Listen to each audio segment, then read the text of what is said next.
Et bien salut tout le monde, on se retrouve pour une nouvelle vidéo, le deuxième épisode sur le cours C#. Je vais donc d'abord vous parler de la définition de ce que nous allons voir, les instructions conditionnelles. Alors, les instructions conditionnelles, c'est quelque chose que l'on va régulièrement retrouver.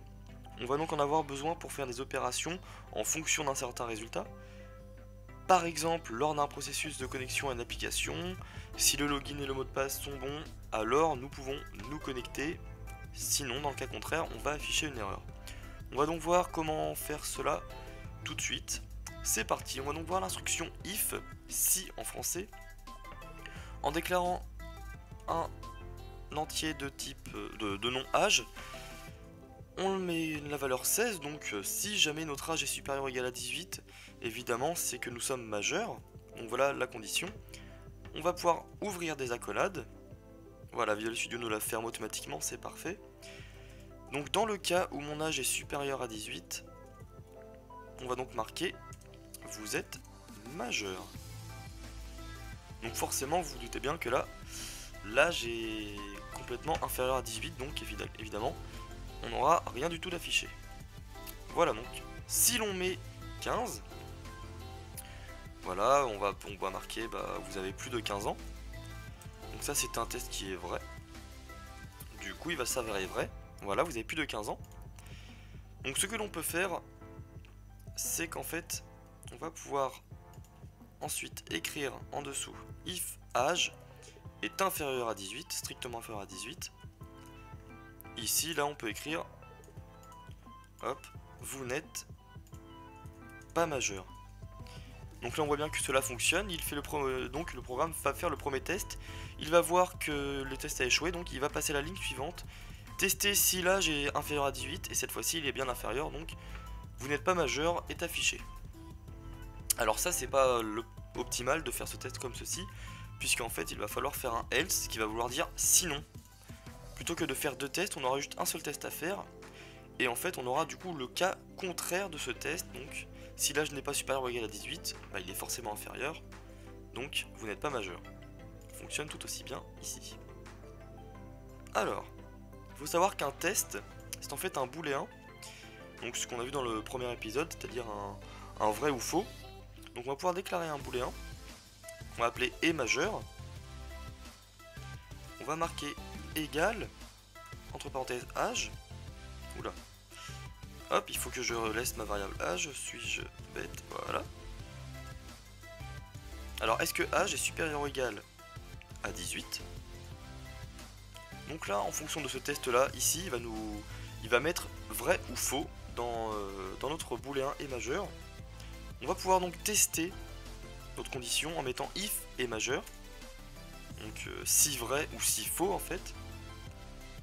Alors, on va écrire vous êtes majeur. Voilà. Vous êtes majeur. Alors, pour vous montrer, du coup, on va faire ici un console.writeLine est majeur. Et donc là, vous allez voir qu'en fait, il y aura bien le trou de stocker. Voilà. Si par contre, on met âge à 17, on voit bien que c'est un false, donc du coup, effectivement, le est majeur ne fonctionne pas. Ce que l'on peut faire aussi, c'est du coup imposer une négation à notre condition. Donc là, on va mettre en gros s'il n'est pas majeur.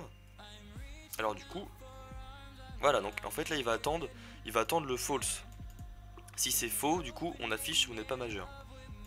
Enfin, si la condition est inverse, c'est bien inversé, et bien faux, fausse, pardon. Au niveau du test, donc âge est supérieur ou égal à 18, non, faux. Donc si c'est faux, alors voilà, vous n'êtes pas majeur. Donc c'est bon, à ce niveau là. On va ensuite voir les opérateurs et ou. Alors, par exemple, on va donc supprimer ça. On va mettre string login. Donc on va faire le compte. Donc je sais pas, login égale voilà, Pantiminax. Le password, le mot de passe, ça va être 1, 2, 3, 4. Voilà, donc on va pouvoir faire un test. Si login égale spécifier une égalité. Pentiminax et password. Donc l'opérateur est logique, c'est un double E commercial. Et password égale 1, 2, 3, 4. Alors dans ce cas, nous allons afficher console, point writeline connecté.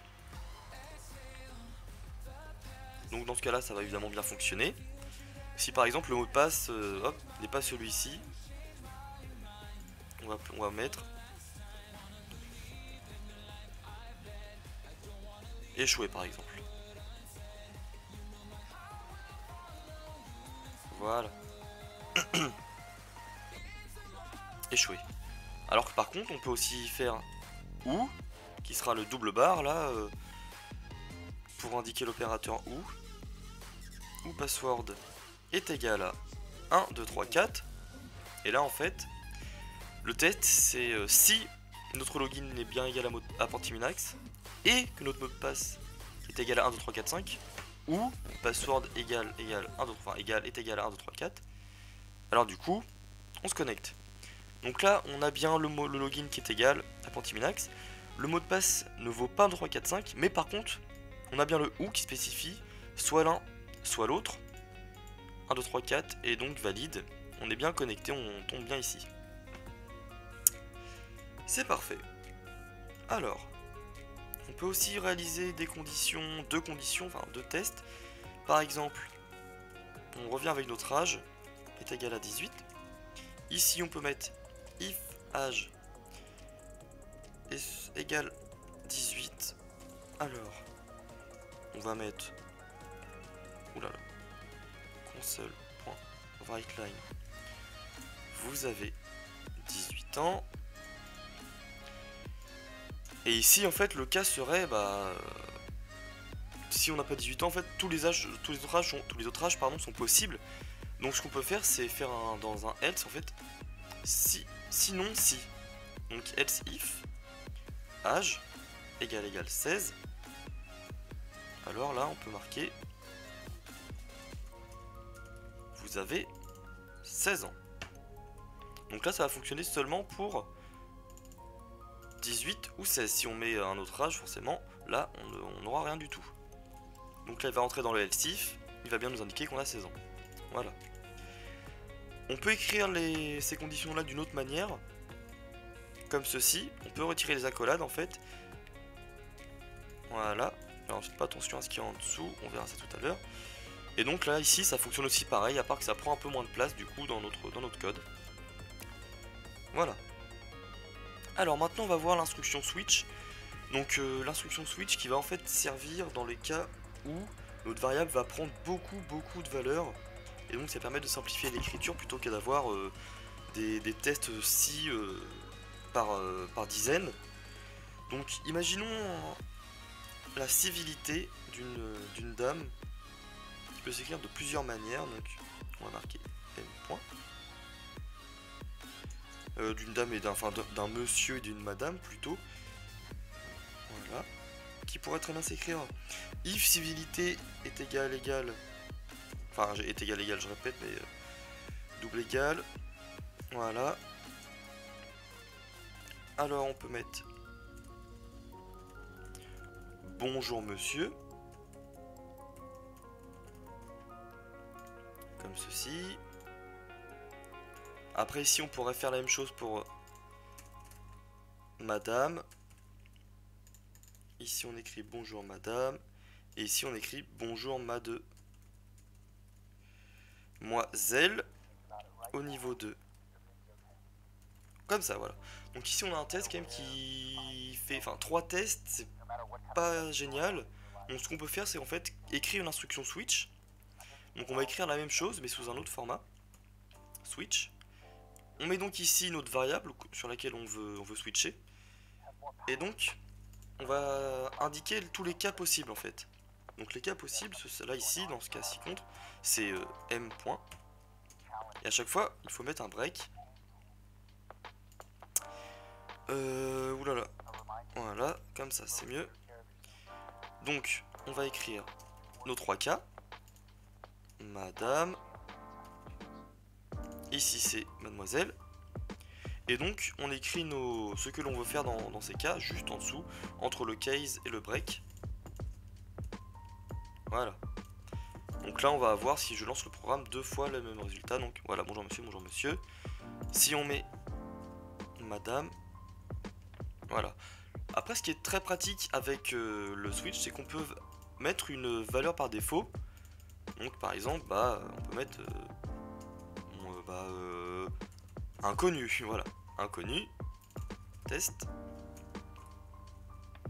Voilà, donc en fait ça pourrait correspondre au else à la fin d'une longue condition de if. Donc le switch est vraiment très intéressant pour ça. Alors après pour le switch du coup, que j'ai écrit juste en bas, l'autre switch. Voilà, c'est-à-dire qu'on peut, on va englober, on peut mettre plusieurs cas ensemble pour justement gérer, comme par exemple ici, les mois de l'année avec les saisons.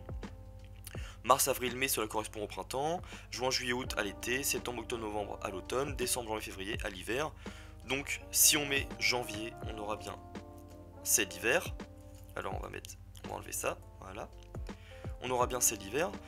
Si je mets décembre ou février, ce sera évidemment la même chose. Si je mets avril, on aura le printemps. Voilà. Donc en résumé, les conditions permettent d'exécuter des instructions seulement si une condition est vérifiée, et on ne pourrait pas programmer sans ces conditions. Les if, les switch sont les seules choses permettant de faire des conditions, les seules instructions conditionnelles, en C# du moins. Après, ce qu'on verra, c'est la ternaire que j'expliquerai un peu plus tard du coup. C'est une écriture du if qui est sur une ligne, donc on verra ça plus tard. Voilà. Du coup pour moi c'est terminé pour cet épisode. Je vous retrouve très prochainement pour le prochain épisode. Allez, à bientôt, salut tout le monde.